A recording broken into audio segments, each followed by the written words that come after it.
Assalamu alaikum wa rahmatullah wa barakatuh. Bonjour à toutes et à tous.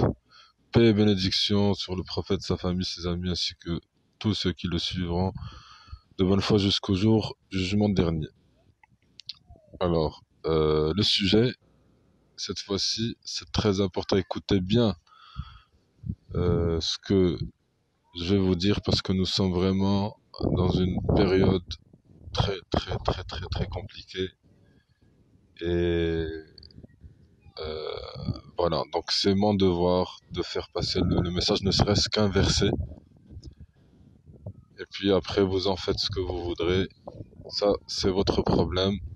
Au moins, moi, j'aurai accompli ma mission, qui est celle de transmettre ce que je sais à bon entendeur, comme on dit, euh, toujours dans cette optique d'être utile et d'apporter quelque chose de positif, surtout aux gens qui sont en recherche de vérité et qui sont dans une démarche sincère.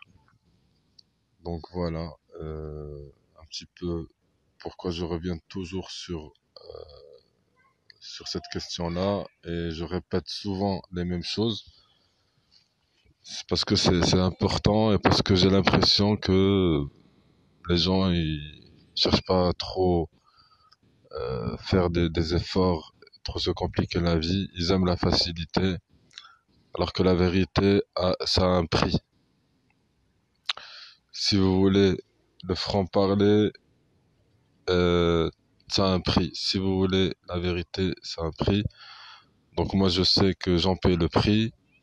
C'est pour ça que je suis pas aimé par beaucoup, mais ça m'importe peu parce que je cherche pas à plaire aux gens, ni à essayer de faire le bien en attendant en retour quelque chose. Mais moi, je cherche à plaire à Allah, c'est tout. Alors, euh, le sujet, c'est l'islam, toujours, parce que c'est la vérité, et pas n'importe lequel des islams.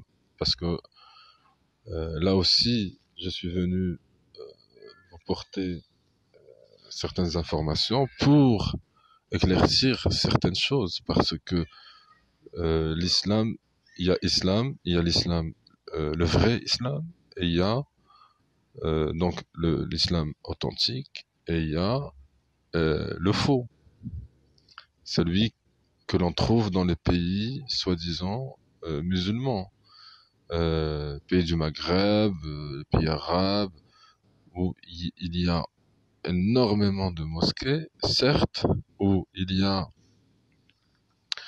l'appel à la prière, où il y a euh, les l'apparence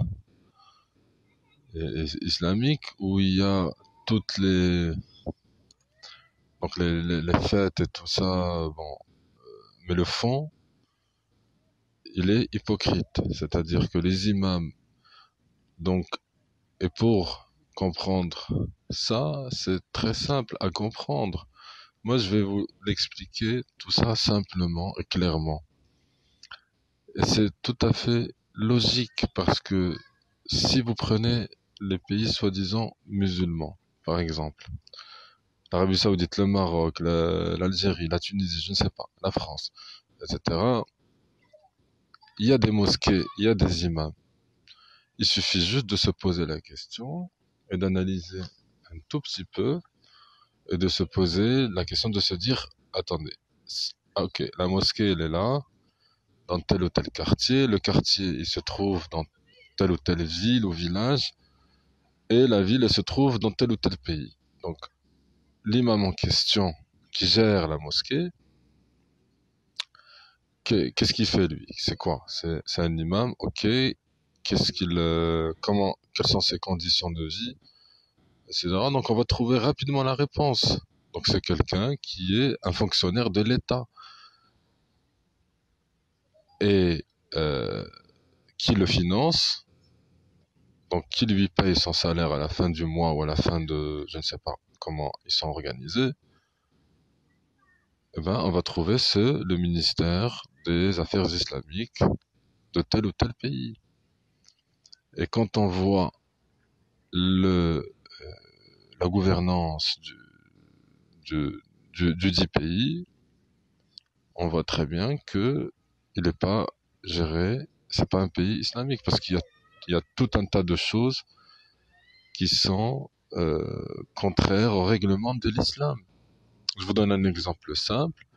Par exemple, le Maroc, on dit qu'il y a bon, des mosquées, c'est bien, il y a l'appel à prière, il y a la fête du mouton, il y a etc., etc. Mais dans ce pays, il y a un commandeur des croyants et il y a la vente de l'alcool, alors que c'est interdit.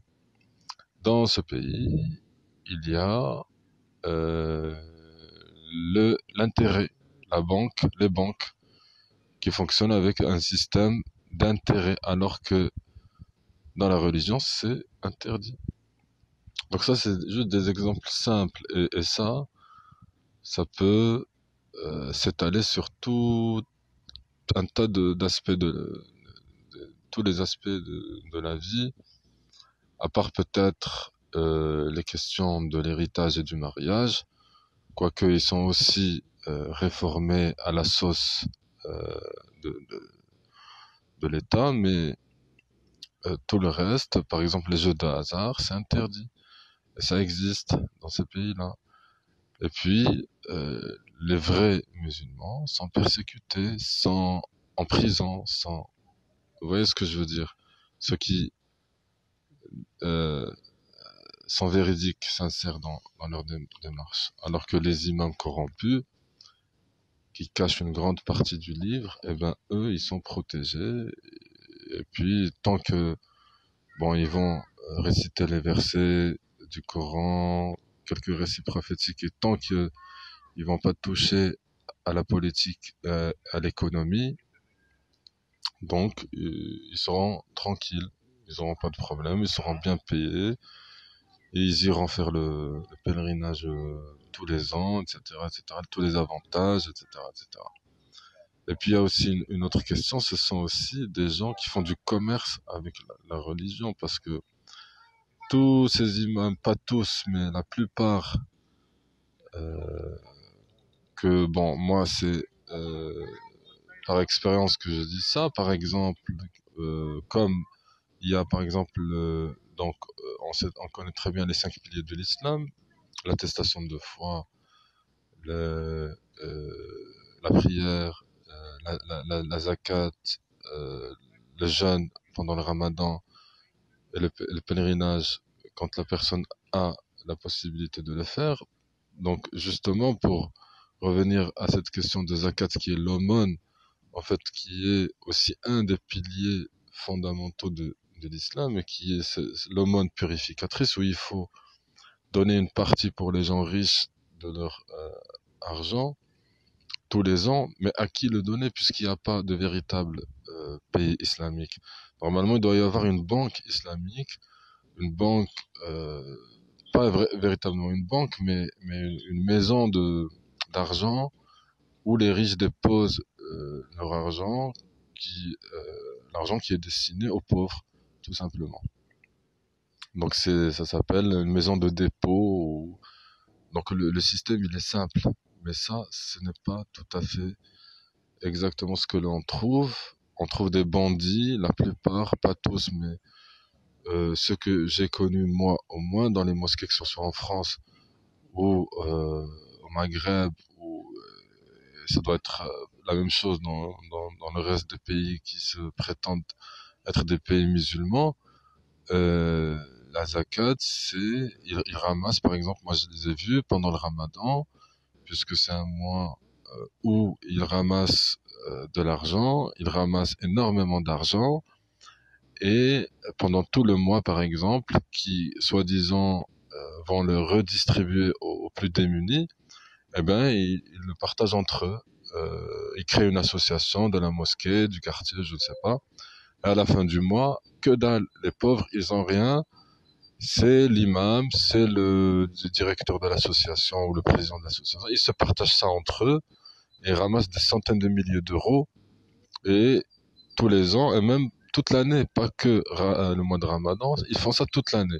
D'ailleurs, si vous allez, vous pouvez constater ça par vous-même, tout le temps dans les mosquées, que ce soit euh, en France ou au Maghreb, il y a toujours une caisse à l'entrée de la mosquée, à la sortie, et même ils sont allés même plus loin dans la dynamique, c'est que même ils ont mis un système de pouvoir payer par carte bancaire avec les machines de paiement.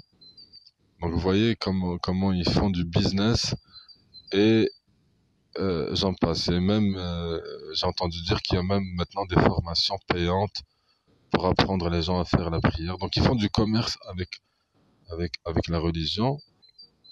Donc c'est des hypocrites, c'est des gens qui sont hypocrites et que ils cherchent pas à dire la vérité, à dire que la loi c'est la loi d'Allah et celui qui ne dirige pas son pays avec les lois d'Allah est un mécréant, est un associateur, etc., etc. Donc ils se limitent juste à montrer dans les mosquées parce que moi j'en ai fait l'expérience. Je me rappelle, j'allais dans une mosquée pendant 5 ans, l'imam ou le cheikh, il faisait des cours pendant 5 ans, et il se limitait à expliquer aux gens comment faire les ablutions. Voilà, donc c'est des imams corrompus pour pas parler de la géostratégie, des intérêts économiques, des ressources naturelles qui sont pillées par l'Occident, des dictatures dans les pays musulmans et tout ça et tout ça. Euh, non, il se limite à parler de choses simples et basiques, que c'est des choses très simples. Bref, c'est pourquoi que c'est pour ça que euh, les véridiques, vous n'allez pas les trouver médiatisés, vous allez pas, ils sont pas connus. Ils existent parce que les croyants sincères, ça existe aussi, tout comme les hypocrites. Ça, c'est Allah qui nous le dit. Mais seulement, ils sont très, très, très, très persécutés. On les voit pas. Ils souffrent parce qu'ils ont payé le prix. Et ça a un prix de dire la vérité. Donc, ils sont en prison. Ils sont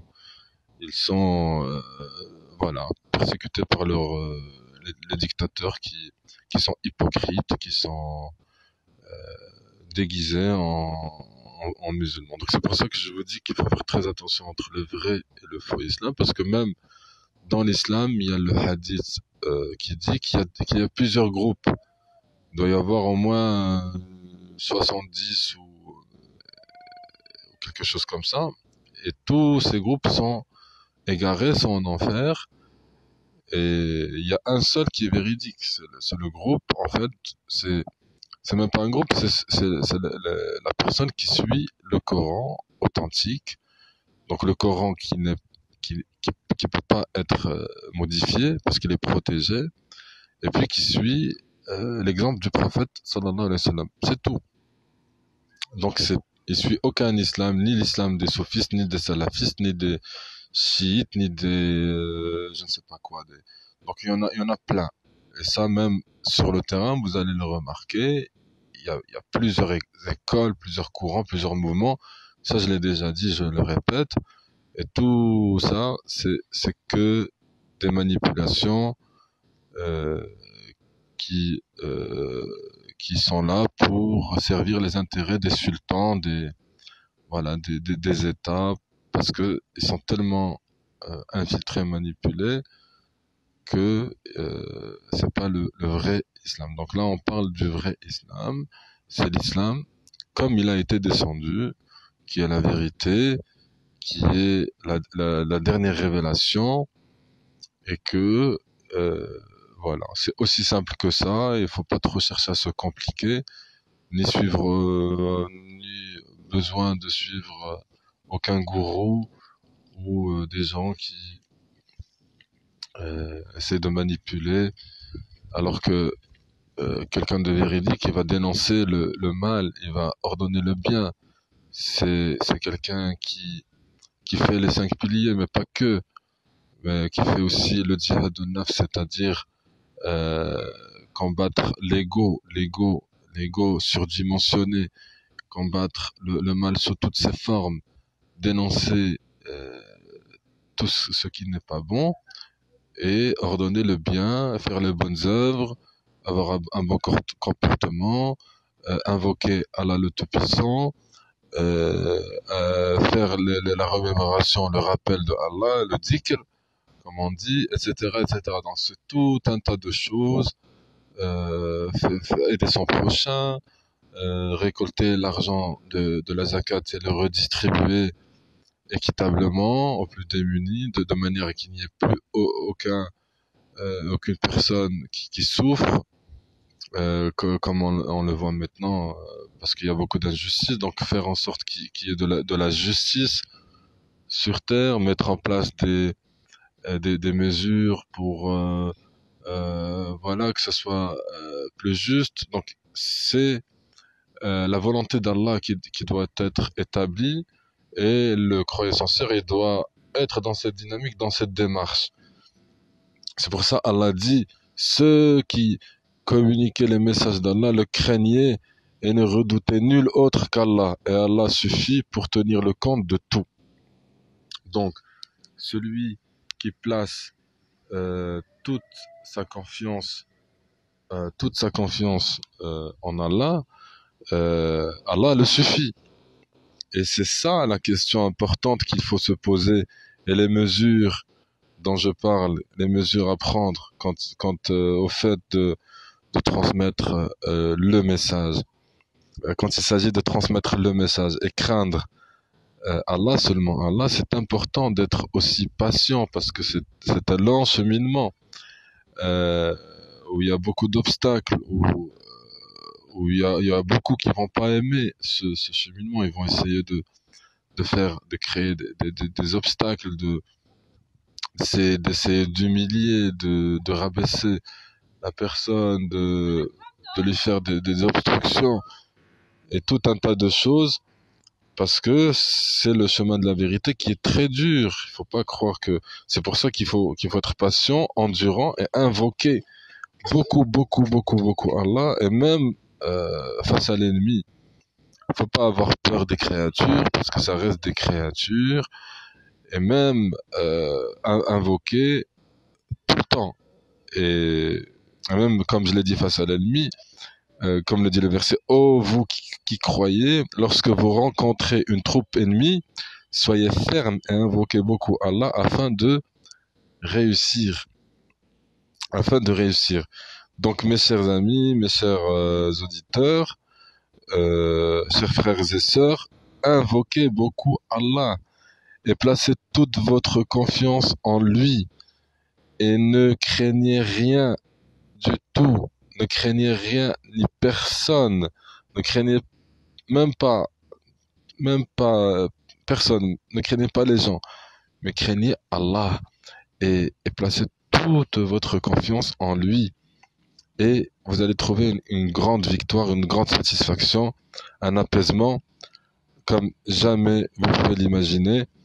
Et donc placez et craignez-le, et comme je l'ai dit, euh, vous allez trouver quelque chose de formidable de la part d'Allah si vous êtes patient, si vous suivez les instructions d'Allah, et si vous êtes dans le sentier d'Allah, et donc invoquez beaucoup Allah jour et nuit, mes chers frères et sœurs, jour et nuit. Donc l'invocation, c'est important, parce que c'est une arme très puissante. Et quelqu'un qui est sincère dans sa démarche, qui invoque le Tout-Puissant pendant la nuit, pendant le jour, et sachez que la réponse, elle est systématique. C'est vraiment, si vous le faites avec la foi, avec la certitude que vous allez recevoir une réponse. Donc il faut savoir aussi écouter et recevoir la réponse et ce que vous avez demandé. Et donc en même temps, il faut être patient, parce que ça vient pas, peut-être pas tout de suite. Des fois ça vient tout de suite, mais des fois il faut attendre. Donc c'est Allah qui sait quand ce sera le bon moment, et c'est lui qui sait le mieux. Donc l'invocation, c'est très important, mes chers frères et sœurs. La remémoration, le rappel, le dhikr, toujours, toujours.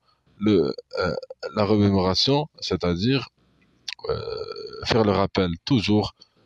Subhanallah, Masha'Allah, La ilaha illallah, Alhamdulillah, Alhamdulillah, dans tout quoi qu'il arrive, toujours dire Alhamdulillah, quoi qu'il arrive, toujours dire Alhamdulillah à travers les actes d'adoration, mais aussi pendant le temps libre, c'est-à-dire pendant que vous êtes en voyage, pendant que vous êtes en train de marcher, vous êtes en train de voilà, d'aller d'un point A à un point B, dans la voiture, dans les transports, peu importe, chez vous à la maison, assis, debout, toujours la remémoration à travers les actes d'adoration, mais aussi à travers toutes les autres actions, peu importe votre activité, de toute façon, l'adoration c'est tout le temps.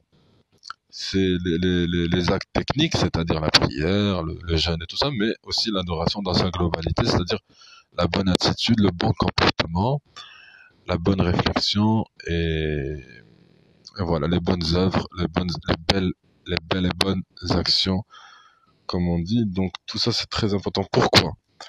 Pourquoi, mes chers frères et sœurs, c'est très important? Parce que c'est lui qui prie sur vous et, euh, et les anges aussi pour vous faire sortir de l'obscurantisme vers la lumière, vers la lumière.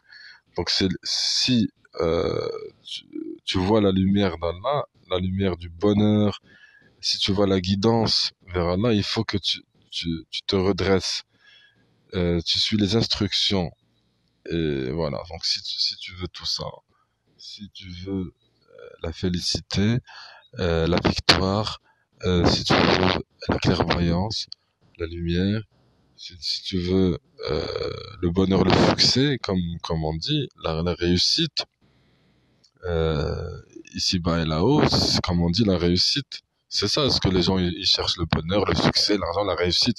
Si tu veux l'argent, si tu veux le bonheur, si tu veux l'amour, tout ce que tu veux, en fait, si tu veux tout ça, il faut que tu te redresses et que tu suis les instructions et faire passer le message d'Allah et ne craindre rien ni personne sauf Allah. C'est pourquoi Allah te pardonnera tes fautes et, et tes manquements. Et le jour du jugement, Allah dit, le jour où ils le rejoindront, leur récompense sera la paix.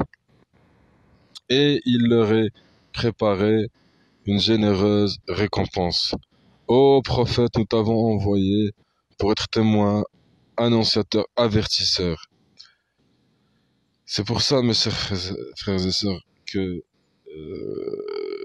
qu'il faut que vous soyez sûrs qu'Allah donne la victoire. Il donne la victoire dans cette vie terrestre et dans l'au-delà. Et sachez, chers frères et sœurs, que la création et toutes les créatures qui s'y trouvent dedans appartiennent à Allah. La situation globale est à Allah. L'ordre appartient à Allah. Donc, qu'est-ce que vous croyez? Que tout ça c'est juste comme ça, par hasard, que c'est le scénario de Allah, il veut que les choses soient comme ça pour nous éprouver. Ça, il faut le comprendre. C'est le scénario divin, c'est le scénario de Allah. Voilà. L'histoire, elle est comme ça. Donc, la création et les commandements lui appartiennent-ils pas? Toute gloire à Allah, Seigneur du monde. En fait, c'est simple. Allah, il a créé le soleil et lui a donné une fonction. Il l'a chargé de faire rayonner la lumière, de faire jaillir la lumière. Allah a créé la lune et l'a chargé d'éclairer la nuit. Allah a créé les yeux et leur a permis de voir. Allah a créé euh, la guérison. Allah a créé les médicaments et leur a attribué la fonction de guérir. Allah fait ce qu'il veut, gloire à lui, et c'est lui qui a tout créé, et tout est entre ses mains, tout est entre ses mains, Vous êtes entre ses mains, je suis entre ses mains, la création est entre ses mains, l'univers est entre ses mains, les galaxies sont entre ses mains, la Voie lactée est entre ses mains, l'infiniment petit est entre ses mains, l'infiniment grand est entre ses mains, les multinationales sont entre ses mains, les États sont entre ses mains, les armées sont entre ses mains, les avions sont entre ses mains, les bombes sont entre ses mains, les missiles sont entre ses mains, les sous-marins sont entre ses mains, les soldats sont entre ses mains, tout est entre ses mains. La ilaha illallah, subhanallah. Si tu as trouvé donc Allah, qu'est-ce que tu as perdu? Qu'est-ce que tu as perdu? Si tu as Allah avec toi, qui peut être contre toi? Si tu as Allah avec toi, qu'est-ce que tu as perdu? Même si tu n'as rien. Et si tu as perdu Allah, qu'est-ce que tu as trouvé? Qu'est-ce que tu as trouvé? Si tu n'as plus Allah avec toi, tout le monde peut être contre toi. Et qui peut te porter secours contre toutes ces créatures? Donc celui qui a Allah a tout, a tout gagné, il a tout, même s'il a rien. Vous voyez ce que je veux dire? Donc analysez cette phrase et je crois que vous comprenez ce que je veux dire. Celui qui a Allah a tout, même s'il n'a rien. Et celui qui a perdu Allah,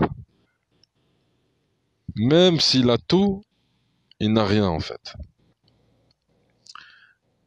Vous comprenez ce que je veux dire? Je me suis mal exprimé peut-être, ou expliqué, mais je crois que vous avez compris. Et celui qui n'a pas Allah a tout perdu, et celui qui a perdu Allah a tout perdu, même si il a tout. Donc je crois que vous avez compris ce que je veux dire. Je formule mal, mais je crois que le message, il est passé. Et seulement si vous voulez faire semblant de pas comprendre les choses. Mais c'est lui, de toute façon, euh, quoi qu'il arrive, qui gère tout. C'est lui qui gère les mots, les expressions. C'est lui qui fera en sorte que vous compreniez ou pas, ou que vous voudriez voir la réalité en face ou pas. C'est lui qui, en fait, c'est le tout. C'est lui qui gère les centres de recherche.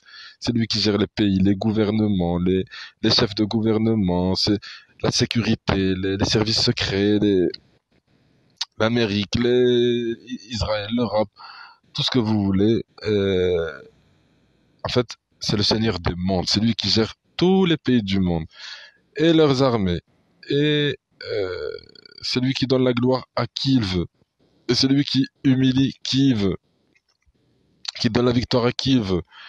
Et c'est tout entre ses mains, et toute chose est entre ses mains, et il est capable de tout. Il fait ce qu'il veut, quand il veut, comme il veut, où il veut, euh, et c'est lui le tout puissant, le tout miséricordieux, le très miséricordieux aussi. Et c'est à lui appartiennent les 99 noms, et son pouvoir est illimité, et il est capable de vaincre les mécréants avec nous, et il est capable de les vaincre avec d'autres que nous. Allah est le suffisant à soi-même, alors que vous êtes les besogneux, et si vous vous détournez, il vous remplacera par un peuple autre que vous, et ils ne seront pas comme vous. Donc il est capable de tout, de donner la victoire au vrai islam, avec nous, avec le bien guidé, le Mahdi, et il est capable de donner la victoire à l'islam authentique, au vrai islam, euh, avec le bien guidé ou sans le bien guidé. Il est capable de faire apparaître le bien guidé, le Mahdi, euh, de la fin des temps, avec nous. Et il est capable de le faire apparaître avec d'autres que nous. Il est capable de donner la victoire aux médias avec nous. Et il est capable de donner la victoire aux médias avec d'autres que nous. En fait, il fait ce qu'il veut.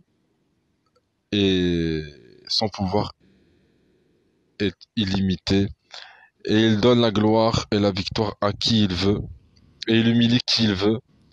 C'est lui l'unique, subhanahu, qui n'a pas d'associé dans sa royauté, l'unique qui n'a pas d'associé dans son ordre.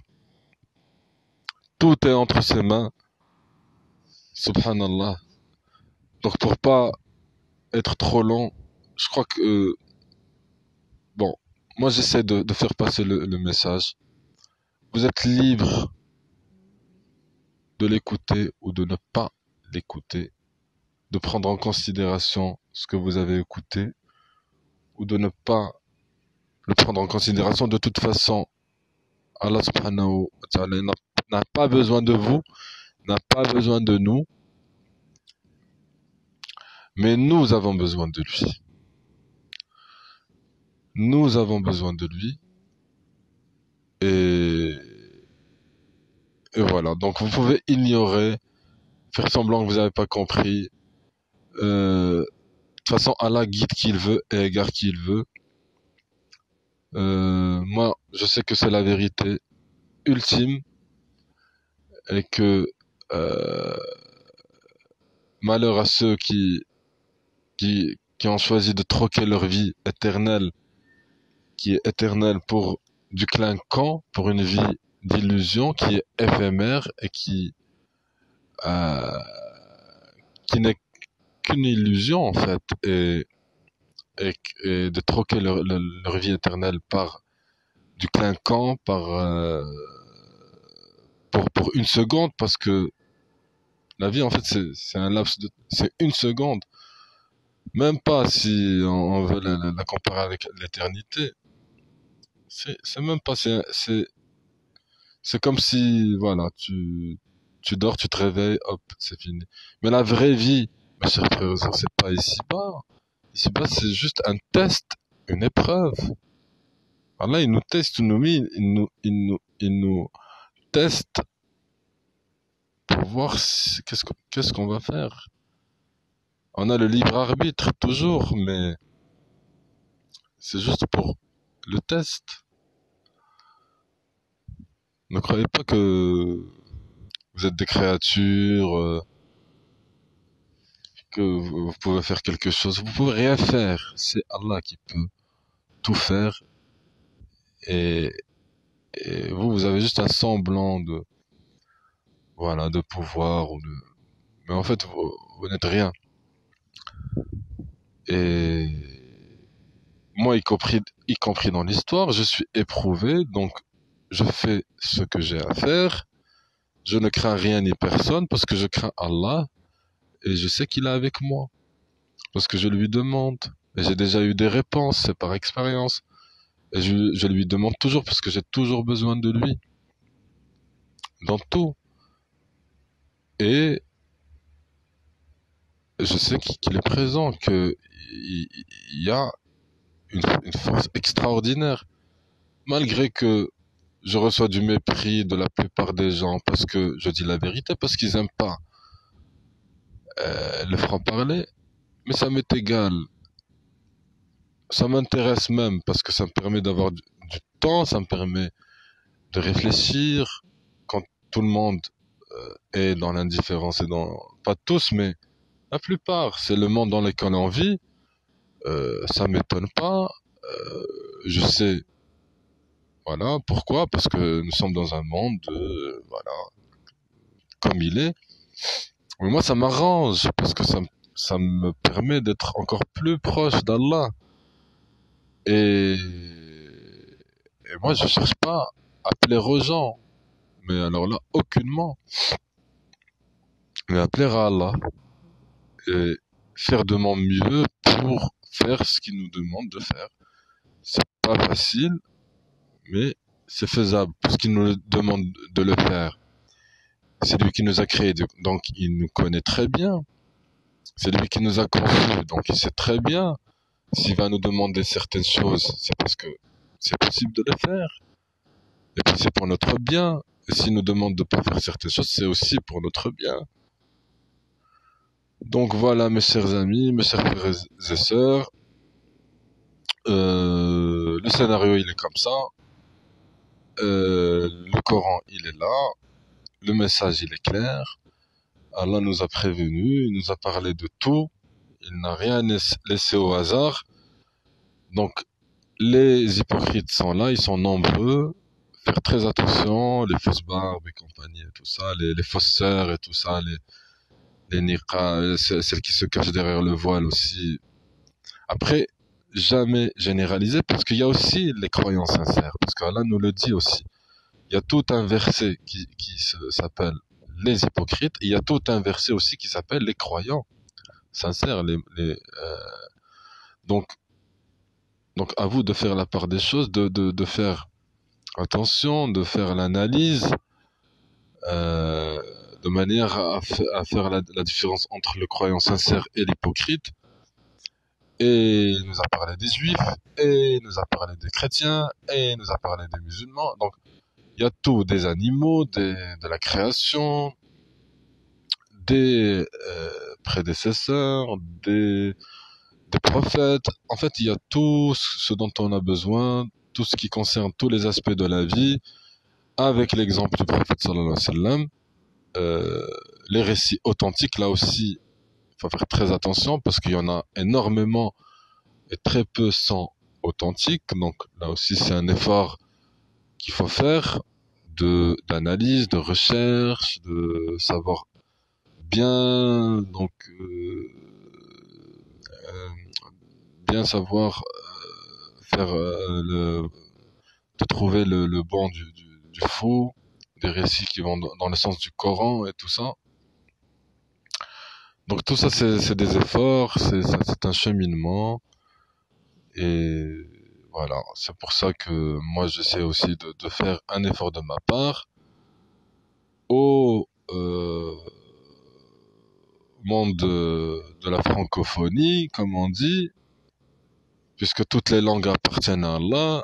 Moi, Allah m'a permis d'étudier la religion en arabe, mais aussi m'a permis de m'exprimer en français. Donc, je l'utilise pour faire passer le message. C'est aussi simple que ça.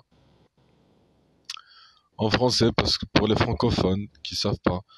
Et le message, il a été descendu en arabe, mais c'est pas forcément, il est pas seulement dédié seulement aux arabes, mais à tous les gens, à tous les gens de la planète Terre. Voilà, donc je crois que j'ai fait un petit peu le tour. Donc je vous remercie de m'avoir écouté et à la prochaine, si Allah le Tout-Puissant me le permet. Voilà, avec la permission de Allah, avec sa permission. De toute façon, tout lui appartient. C'est lui qui a créé les créatures qui ont créé la technologie. Donc on s'en sert. Voilà. YouTube, ce sont des créatures qui l'ont euh, créé, qui l'ont programmé et tout ce que vous voulez. Voilà. Nous, on se sert des outils de Allah sur terre pour établir la volonté d'Allah sur terre et suivre l'exemple du prophète sallallahu alayhi wa sallam. Et puis voilà, je vous remercie de m'avoir écouté et à la prochaine avec sa permission. Subhanahu wa ta'ala.